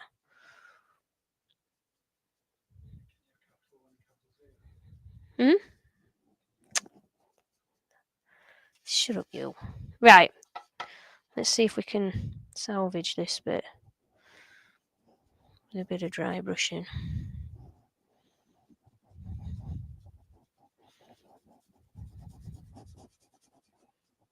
Not really. Oh, that's not good, is it? It's not quite raised enough.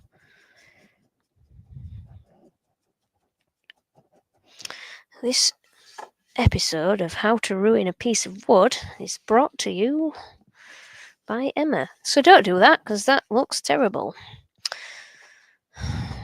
I don't mind that little... That's quite a nice effect up there. I know you can't see it. I'm ever so sorry. Oh, there we go. Can we? Yeah. There we go. So that's extremely subtle, and I do like that. It is kind of like reptile skin, but it is extremely subtle. I would not be wasting, and unfortunately, that's because it's got size on it. I would not be wasting my powders under that for that kind of effect. It's not enough to make it worthwhile. Interestingly, it does seem to crackle better on my powders. I wonder if the size, because it isn't fully dry, is just helping.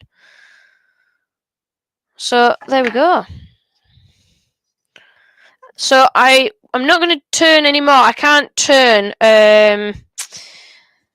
I can't turn this one because it needs 3 days to dry. I'm just reiterating that, and the reason I'm reiterating it is because once you've put it on, don't get too excited and think, "Oh yeah, that's brilliant." Put it on, start turning it, because these areas are still movable, and they can come off. It won't slide off completely by any means, but they can move, and it'll spoil your piece. Once it has dried for 3 days, I do also put finish over the top of this, because I don't... If you've missed anywhere that you've put in the Crackle medium on the very top coat, that will be matte, because all these acrylics dry somewhat matte. The Crackle medium is shiny, so you either want to put something like a gloss over the top of it. So the Jo Sonja range has varnishes, so you can use a gloss varnish over the top of it, but it suggests that you use the Crackle one of the mediums. Oh, it's gone out of my head. Clear glaze medium before you put the varnish over the top, or you can just use your standard satin acrylic or your gloss acrylic finishes from Chestnut. I tend to use those, but I would use one or the other. You need to either make it more matte, or you need to make it all glossy, because you will have bits that are missing, and it just makes it more uniform. So go over it with the acrylic lacquers; they work perfectly, and that will just seal everything in, keep it all nice and happy, and then you can turn it away. But leave it 3 days before you put that lacquer coat on, otherwise it will kind of never dry. You're kind of sealing the moisture in. So put that over the top, turn out your middle, and then you are free to do whatever. I do like that in the middle of that bowl. It looks pretty cool. It's like lava. I might finish this one actually. Martin, the problem was not down to the size. The size actually improved things. If you do end up watching it back, the area where only the crackle has worked on the part coloured and part covered with size, it's worked a lot better where the size was, and I think it's because it kind of kept that bottom layer slightly damp, so it didn't bond properly. This bit over here, no, just there, Roy, that is just the paint.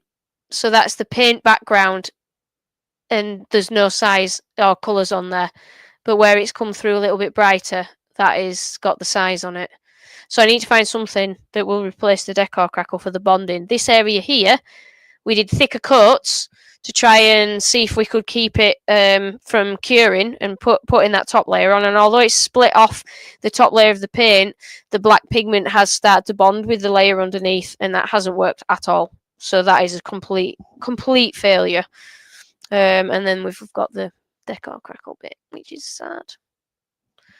So I think I will just finish this little bowl off because that actually looks half decent. Let's move these out of the way. So whilst I'm putting this on, I've just got a couple things to reiterate, which are you need decent acrylics for this to work with. Cheap acrylics don't split. For some reason, don't know why, but it doesn't work. The Jo Sonja iridescents and the old metallics that used to come in these tubes do not split open. You cannot use them for a top coat. You can use them for the background, but you can't use them for the top. They do not split.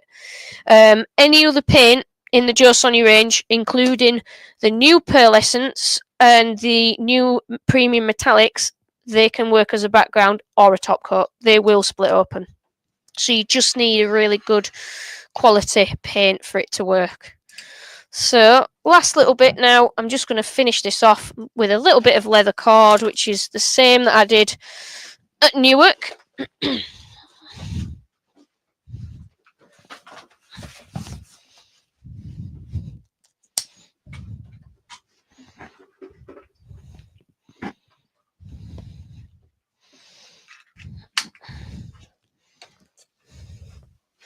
Just put this last bit on, guys,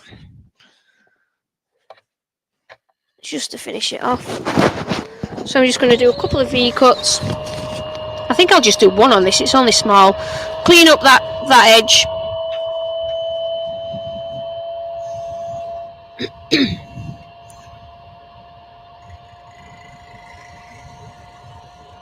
It has moved a little bit, which I'm not surprised at because we have been using a hairdryer on it. That's just giving us a sharper edge.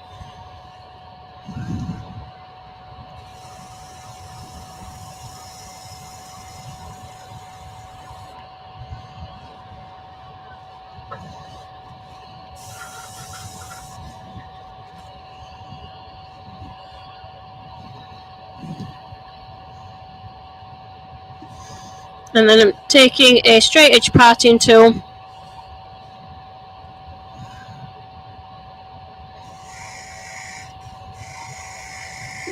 Two mil wide, 2 mil deep, it's about 1/8 of an inch wide, 1/8 of an inch deep.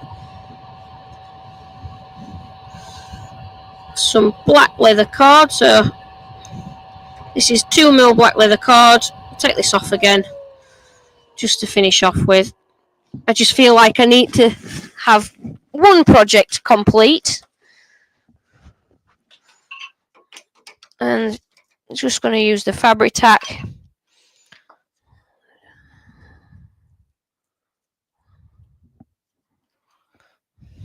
Camera.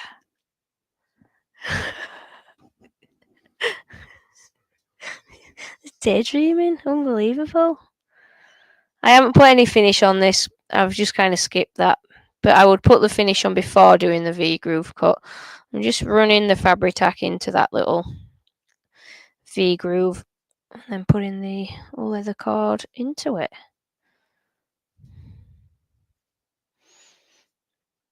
Now at Newark I did 2. I put 2 next to each other and it looked very striking, did that, but the rim was a lot wider. The one thing that I would have liked to have done was to have used 2 different colours of cord. I have some more coming from the US, which is are in lots of different colours. Orange is really difficult to get hold of, but that would look so awesome having one black string of leather and then one orange string of leather around. It really would look good, but I haven't got any, so I'll have to live without that contrast. So I'll just cut that, find a space for that to fit.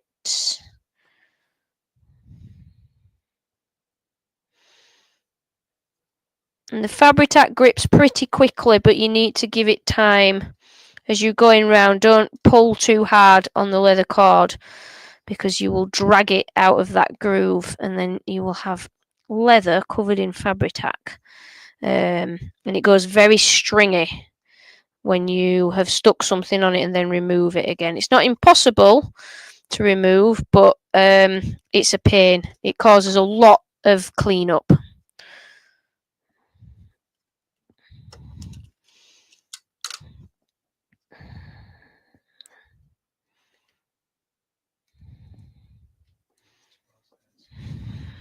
Sorry. And I just think, yeah, if this were... Oh, I've made that just slightly too long. It's not sitting in there. Sorry, guys, I'm going to have to hold this awkwardly so I can cut it. That's better.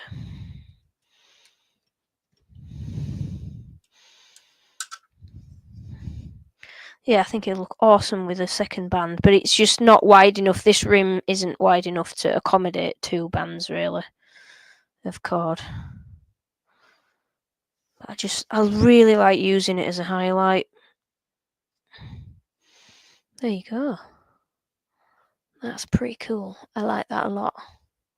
Yeah, and you can just see that really nice colour shift subtly behind the crackle. So that is a pearlescent orange background with Imp and Supernova ethereals over the top, so you can still see the orange underneath. And that's been put on with size, and then it's had Decor Crackle, a layer of black paint, and then a final coat of Crackle Medium over the top to give us a lava bowl. And finally, I would put, in a few days' time, I would put some... I'd probably go for satin, actually, in this. I think because of the reflective nature and because of the curvature of the inside of the bowl, it doesn't lend itself too much to being a gloss finish. So I'd probably put satin over it. And this one, this dragon egg, which I'm going to do another of these closer to Easter. Maybe not with Crackle because we might not have any left. But this one's also got ethereals inside. That is on, I think they're on a black background, actually. That is Pixie and Nebula. So that is a dragon egg. Love doing those with the magenta pearlescent on the outside. And the same Decor Crackle, black paint, and Crackle Medium on the top. Right then, ladies and gents. I hope that has been a useful demo for you. I apologise that I am using products that are unfortunately being discontinued. There is nobody more disappointed about it than I am. I am going to write to Chroma and sort of ask if they would potentially reconsider or why it is that they've stopped doing it, because it doesn't work as well without, as we have seen this evening. If they aren't, I will do some experiments to see if there is another of their mediums that will work and do the same job that the Decor Crackle did, and I will feed back to you. Thank you everybody for watching. Don't forget to check out the new website, which is the tinyturner.co.uk is mine, and I do have some Jo Sonja products on there. But the new website is paintsandpigments.com. And both of them have a discount code at the moment, which is Jo Sonja 10, JOSONJA10, and it's all capitalized, and that will give you 10% off any of the Jo Sonja range of products on either my website or the Paints and Pigments, which I have taken on from Lynn, who used to run Jo Sonja UK after she retired recently. So, yes, Roy is lurking, Lucy, it's true. There you go. So, yeah, thank you very much, guys. I will catch up with you again soon. We'll definitely schedule another live soon. I'm sorry that it didn't end up happening yesterday. It was just a crazy day yesterday.